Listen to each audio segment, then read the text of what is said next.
పురాణం 22వ అధ్యాయం. పురంజయుని తీర్థయాత్ర. యుద్ధానంతరం పురంజయుడు ఎలా జీవించాడో చెప్పవలసిందనగా అగస్త్యముని ప్రార్థించారు జనక మహారాజు. విజయుడైన పురంజయుడు సదాచార సంపన్నుడై యజ్ఞ యాగాదులు చేస్తూ ఇంద్రుని వల్ల రాజ్యపాలన చేస్తూ ప్రకాశిస్తుండేవాడు. విష్ణుభక్తి వలన సత్వగుణ సంపన్నుడు అయినాడు. ఏ ఏ కాలాలను విష్ణువులు ఏ ఏ రీతిలో ఆరాధించాలో తెలుసుకున్న ఆ ప్రకారం శ్రీహరిని పూజలు చేస్తుండేవాడు. ఎక్కడెక్కడ ఏ ఏ క్షేత్రాలలో శ్రీహరి ఏ రూపంలో వెలిసి సిద్ధహస్తుడై భక్త వరదుడై ఉన్నాడో యాత్రికులకు మునులను అడిగి తెలుసుకుంటుండేవాడు. సదాచార సత్పురుషులతో పేరెన్ని కన్నా ప్రముఖుడై వర్ధిల్లుతుండేవాడు. ఏ క్షేత్రానికి వెళ్లి శ్రీహరిని సేవించుకుందునా అని నిరంతరం పరితపిస్తూ ఉండేవాడు. ఇలా కొంతకాలం గడవగా ఒకనాడు గగనవాణి రాజా పురంజయ కావేరీ నది తీరాన శ్రీరంగం అనే పుణ్యక్షేత్రం ఉన్నది. శ్రీరంగనాథుడైన పేరుతో శ్రీహరి అక్కడ ఉన్నాడు. భక్తజన మహాభీష్ట ప్రదాయితుడై భక్తకోటిని తరింపు చేస్తున్నాడు. భూలోక వైకుంఠముకు శ్రీరంగధామానికి వెళ్లి శ్రీరంగనాథుని అర్చించి నీ జన్మ సార్థకమవుతుంది, నీకు విష్ణులోక ప్రాప్తి కలుగుతుందని వివరించింది.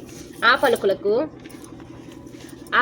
పులకితుడయ్యాడు పురంజయుడు. రాజ్యభారాన్ని మంత్రులకు అప్పచెప్పి శ్రీరంగం బయలుదేరాడు. మార్గ మధ్యంలో ఉన్న చిన్న చిన్న క్షేత్రాలను దర్శిస్తూ పుణ్యతీర్థాల్లో స్నాన సంధ్యావందనాలు చేస్తూ దేవతామూర్తులను ఆరాధిస్తూ దాన ధర్మాలు చేస్తూ శ్రీరంగం దిక్కుగా వెళ్లి కావేరీ నది తీరాన్ని చేరుకున్నాడు. స్నాన దాన జప తప హోమాలు ఆరాధనలు భక్తి ప్రవర్తులతో నిర్వహించాడు. కార్తీక మాసం 4 రోజులు అక్కడ ఉండి కార్తీక విధులు నిర్వహించి నిజ రాజధాని అయోధ్యకు చేరుకున్నాడు. నిరంతరం శ్రీరంగ వాసుదేవ శ్రీహరి లక్ష్మీ వల్లభ ఆపదధారక శ్రీరంగనాథ అని శ్రీహరిని ధ్యానిస్తూ ఉండేవాడు. మంత్రులు సామంతులతో సంప్రదిస్తూ రాజ్యాన్ని ప్రజారంజకంగా పాలించేవాడు. క్రమక్రమంగా వైరాగ్యం పొంది నిరంతరం హరినామస్మరణం చేస్తుండేవాడు. వయసు పెరిగింది, వార్ధక్యం కలిగింది, భక్తి మన్మూరమైంది.